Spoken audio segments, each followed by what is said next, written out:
Depuis dimanche, New Delhi est le théâtre de violents affrontements entre militants pro et anti-CAA, le Citizenship Amendment Act. Cette loi qui, sur la citoyenneté, jugée discriminatoire à l'encontre des musulmans.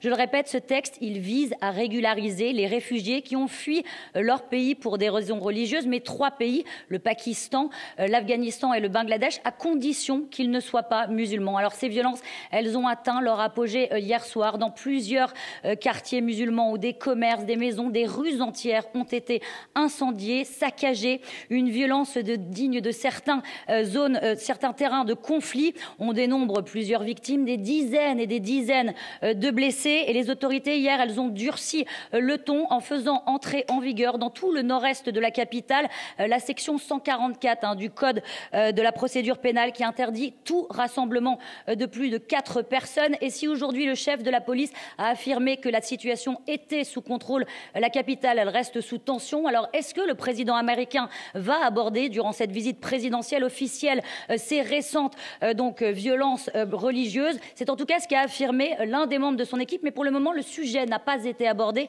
en public, en tout cas. Et voilà qui tombe plutôt mal donc pour Narendra Modi qui reçoit Donald Trump en grande pompe, on le disait.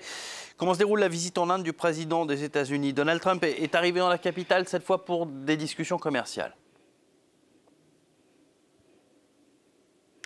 Exactement. Cette visite, c'est un petit peu une valse en 2 temps, avec hier une démonstration d'amitié soigneusement chorégraphiée. Mais aujourd'hui, dans la capitale, place aux discussions de fond. Et tout le monde le sait, les 2 pays, ils sont engagés dans un bras de fer commercial depuis l'année dernière. En cause, leur protectionnisme respectif. L'Inde est en effet devenue la reine des taxes selon Washington. New Delhi, en revanche, accuse Donald Trump d'avoir commencé les hostilités en juin dernier en supprimant à l'Inde son statut spécial qui lui permettait d'exporter des marchandises pour plus de 6 milliards de dollars sans droit de douane. Alors aujourd'hui, on ne s'attend pas à un accord global, mais plutôt à des accords bilatéraux, notamment dans le secteur de la défense, avec un important contrat d'achat d'hélicoptères de combat américains pour une valeur de 2,5 milliards de dollars. Je le rappelle, les États-Unis sont devenus le deuxième fournisseur d'armes de l'Inde, mais Washington entend bien devenir le premier partenaire en matière de défense de l'Inde. Et bien sûr, Washington est aussi venu renforcer ses liens stratégiques avec l'Inde afin de contrer l'influence de la Chine dans la région.